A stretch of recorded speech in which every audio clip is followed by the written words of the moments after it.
En calisthénie, il y a énormément d'exercices qu'on peut faire. C'est une des beautés de la discipline, mais aussi un piège potentiel. Je suis certain que ça t'est déjà arrivé. T'hésites entre deux exercices et dans le doute, tu prends les deux. Mais une chose est sûre, tous les exercices de calisthénie n'ont pas été créés égaux. Et tu veux éviter d'être cette personne qui s'éparpille sur 10 variations différentes sans progresser sur aucune. Parce qu'au final, c'est ton énergie, ton temps et ta motivation qui prennent le coup.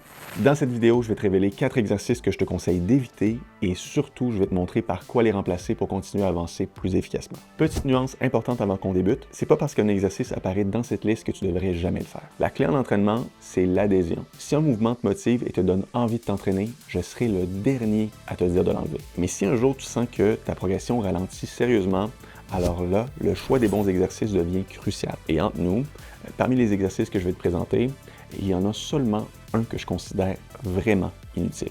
Alors sans plus tarder, je commence mon petit palmarès. Le premier exercice en est un assez populaire et c'est le Archer Push-Up. Et avant d'aller dans les commentaires pour défendre ce mouvement, parce qu'il est très utilisé, laisse-moi t'expliquer pourquoi je l'ai ajouté. La principale raison serait à cause de sa difficulté technique. La complexité d'un mouvement, c'est quelque chose qu'on devrait prendre en compte quand on sélectionne un exercice. Si je prends l'exemple d'un push-up lesté, ça va demander une moins grande coordination, ce qui va te permettre de t'assurer que si tu pousses au niveau de l'intensité de ta série, que si tu arrêtes, c'est bel et bien à cause de la fatigue accumulée au niveau des principaux muscles recrutés et non à cause de la complexité. Parce que si la complexité du mouvement t'a en réalité empêché de venir faire quelques répétitions de plus, ça l'enlève des points positifs pour cet exercice.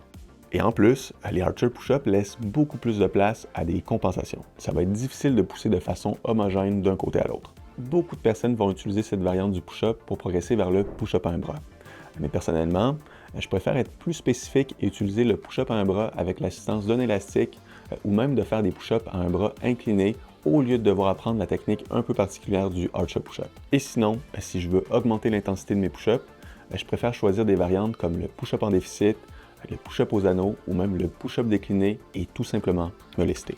Je poursuis avec un autre exercice similaire dans le nom et le principe, le Archer Pull-Up.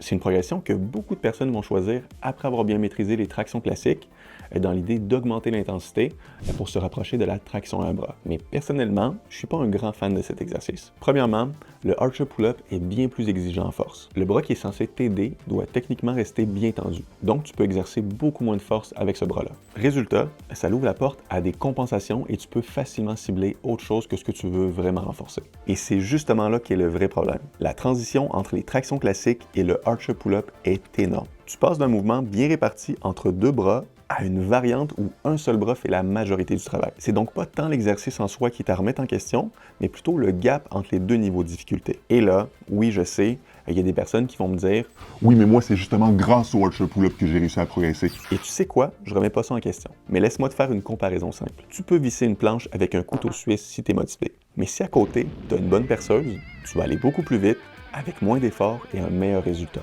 Et c'est pareil ici. Le Archer Pull-Up peut fonctionner, mais il va te demander plus de coordination, plus de contrôle, plus de technique et plus de force. Et dans une bonne programmation, le but, c'est pas juste que ça fonctionne un peu, c'est que ça fonctionne bien et longtemps. Et heureusement, il existe des exercices bien plus adaptés pour faire le pont de manière plus progressive. Le chemin le plus simple, ce serait de devenir solide sur les tractions lestées, puis d'ajouter peu à peu le côté spécifique et plus technique à l'aide d'exercices comme la traction en prise mixte ou la traction à un bras avec contrepoids.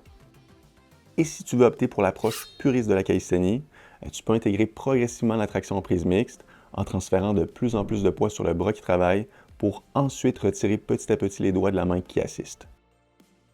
Et il y a aussi la traction à un bras excentrique, mais ça, ce sera sûrement le sujet d'une autre vidéo.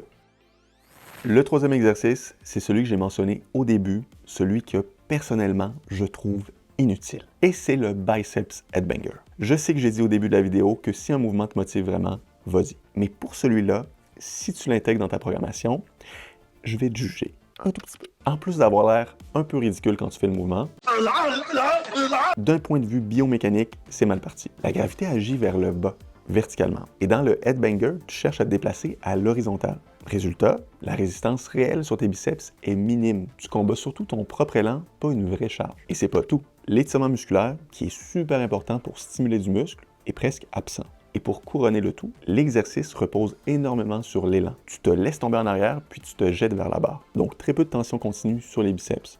exactement l'opposé de ce qu'on veut quand on cherche à développer du muscle. Alors, sachant tous ces points-là, la question se pose assez rapidement. Pourquoi faire cet exercice? Sérieusement, si tu veux des biceps solides, il y a 1000 fois mieux. Le bicep curl aux anneaux, le pelican curl, du curl à l'élastique, ou même des tractions en supination. Ces exercices vont t'amener beaucoup plus loin et vont surtout te donner de meilleurs résultats. Et petit point important, beaucoup de personnes vont dire « Oui, mais je ressens énormément mes biceps quand je fais le mouvement. » Si tu ne le savais pas déjà, c'est pas à cause qu'on ressent beaucoup un muscle que l'exercice est automatiquement efficace. Je termine cette sélection avec un exercice qu'on voit souvent chez les pratiquants plus avancés, le L-sit pull-up. Oui, je sais que cet exercice a certains avantages, notamment parce qu'il place ton grand dorsal dans une position plus étirée en début de mouvement, ce qui peut augmenter la sollicitation musculaire. Mais le problème, c'est que cette position rend aussi le départ de la traction plus dur que d'habitude. Ton corps est moins bien positionné pour produire de la force, donc tu as moins de levier pour tirer efficacement. En gros, tu rends l'exercice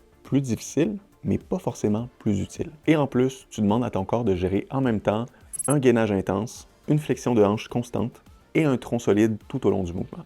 Résultat, beaucoup finissent par perdre la position ou recruter les mauvais muscles. Donc, est-ce que c'est un exercice inutile?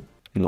Mais pour la majorité, il est trop exigeant pour ce qu'il apporte, difficile à calibrer et souvent contre-productif si tu n'as pas déjà une base solide. Si ton objectif, c'est de développer ta force de tirage et ou ton dos, il y a des options bien plus efficaces. Et si ce que tu cherches, c'est justement cet étirement intense du grand dorsal que t'offre le L-sit pull-up, alors choisis plutôt le rack chin-up, la traction avec support. En posant tes pieds sur une plateforme élevée devant toi, tu vas gagner en stabilité, tu vas retirer la demande sur les fléchisseurs de hanches et tu vas avoir un gros étirement en bas du mouvement. Bref, tu gardes le bénéfice sans les contraintes inutiles. Et c'est exactement ça le vrai enjeu.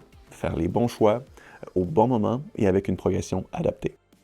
Voilà, donc choisir les bons exercices, c'est choisir de progresser plus vite, avec plus de clarté et moins d'efforts inutiles. Sois fort, merci d'avoir regardé la vidéo jusqu'à la fin et à très bientôt.